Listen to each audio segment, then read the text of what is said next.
I just completely ignored that microphone and had one of my own set up beforehand. Here's one I prepared earlier. Thank you guys so much for having me. Are we doing all right today? Yes? Woo, that side of the room was very, very excited. You're going to need to up your game. I am from the Bankstown Poetry Slam. Hands up if you've ever heard of spoken word poetry or been to a poetry slam before. That is a lot more hands than I've expected. I've gone to a lot of workshops and a lot of schools, and every time I do that, they look at me and they go, "Sir, you're crazy." And I go, "I know, but I am also a spoken word poet, so not that crazy, maybe a little bit." Hopefully you guys enjoy today. Spoken word poetry, if I'm saying a poem and you guys hear something that you'd like, you want to show me some encouragement, does anyone know what you do when you hear spoken word poetry and you like what you hear? Get some clicks. Yes, can everyone practice clicking for me now, please? Yes, this is a perfect opportunity that if you do not know how to click, you can act like you know how, and the person next to you will cover for you. So, if you hear something that you like, please do click, do show some encouragement. Spoken word poetry is all about audience engagement. So I am from the Bankstown Poetry Slam, the largest poetry slam in Australia, probably the Southern Hemisphere. I like talking it up because it is a fantastic place to be. The only rules we have with spoken word poetry is that it has to be an original piece, 3-minute time limit, and like I said, all about audience engagement. This first piece that I wrote is about domestic violence.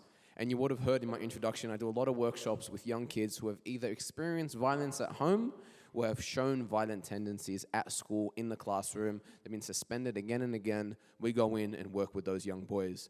This is a piece I wrote for those boys, and it's about what it means to be a strong man. And it is titled, funnily enough, "The Strongest Man in the World." So I hope you guys enjoy it.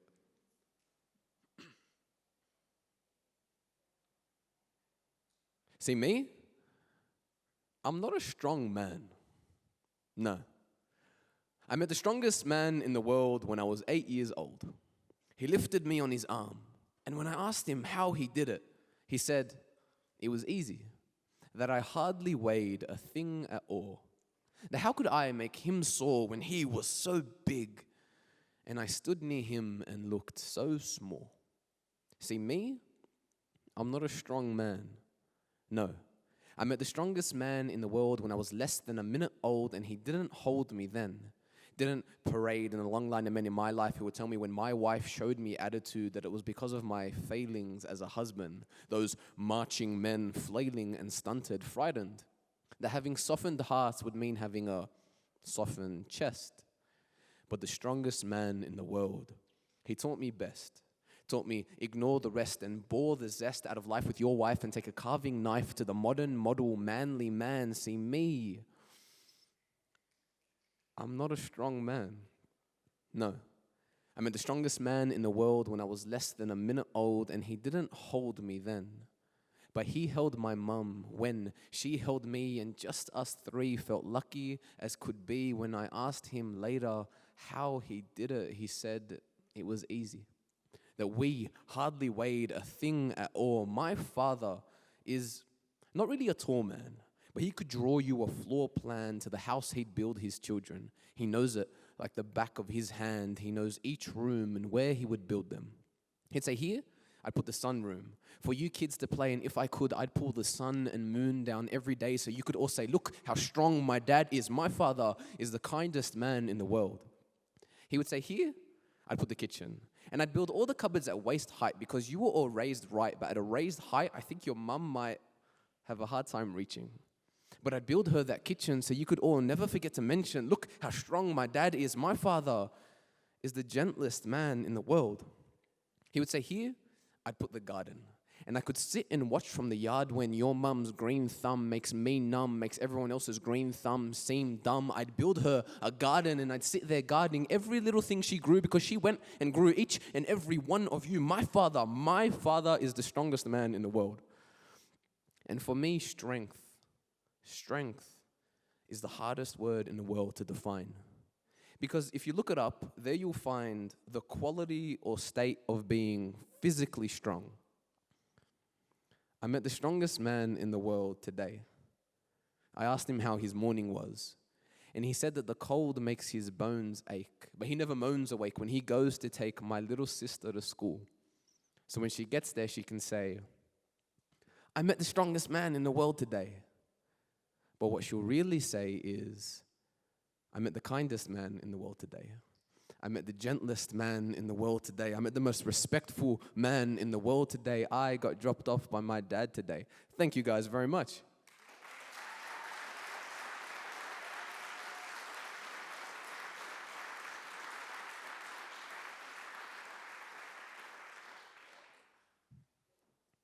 How we going? Well? Yes, we have Chris Brown over there clicking. Thank you very much for your support, Chris. I graduated on this stage. I graduated on this stage last year. Can I get a round of applause for graduating?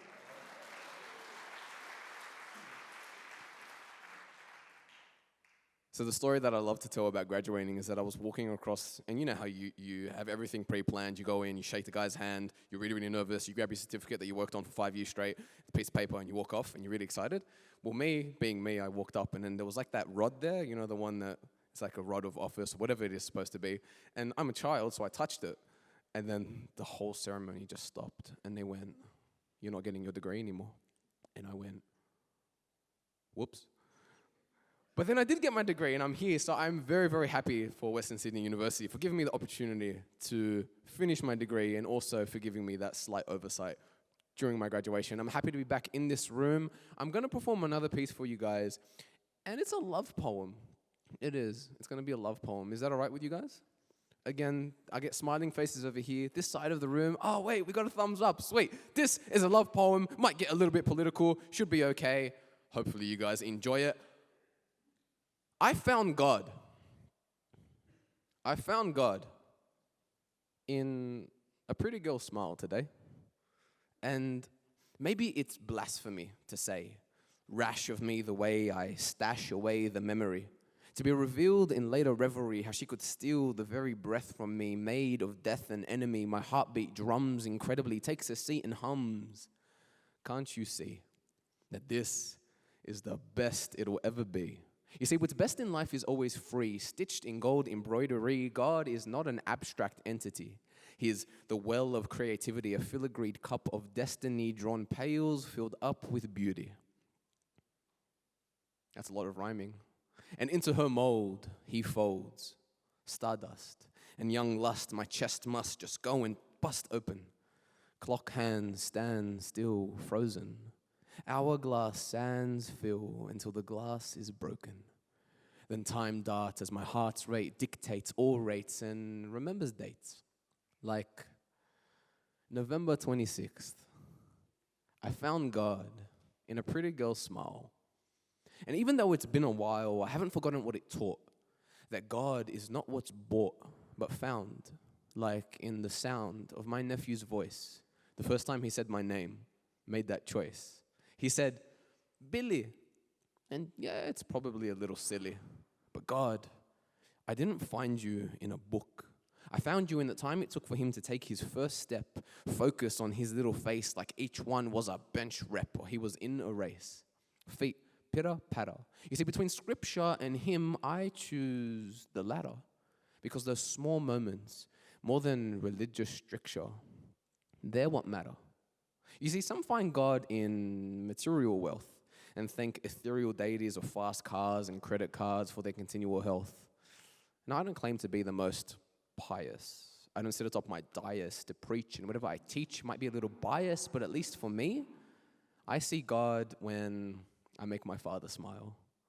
And in all the times my mum would dial my phone to make sure I'm okay and remind me I'm not alone, so please bear with me as I say, in the name of God, the most gracious, the most merciful. Thank you for the plentiful memories, a bellyful of a life that always varies. Thank you for making cherries sweet.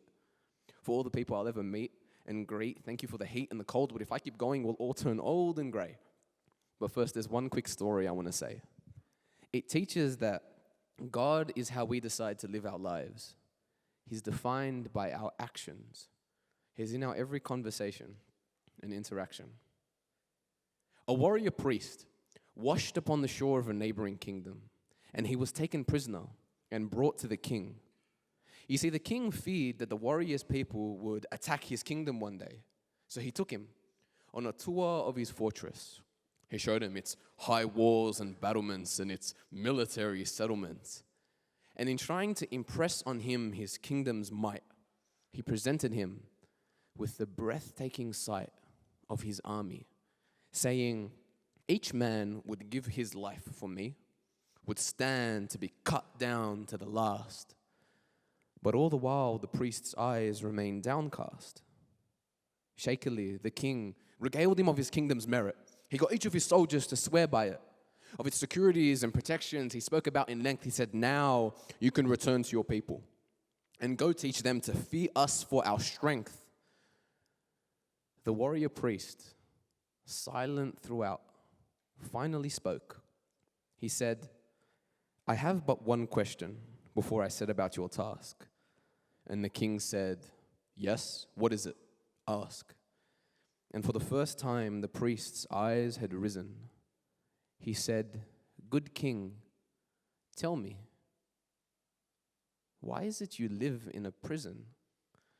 Thank you guys very, very much.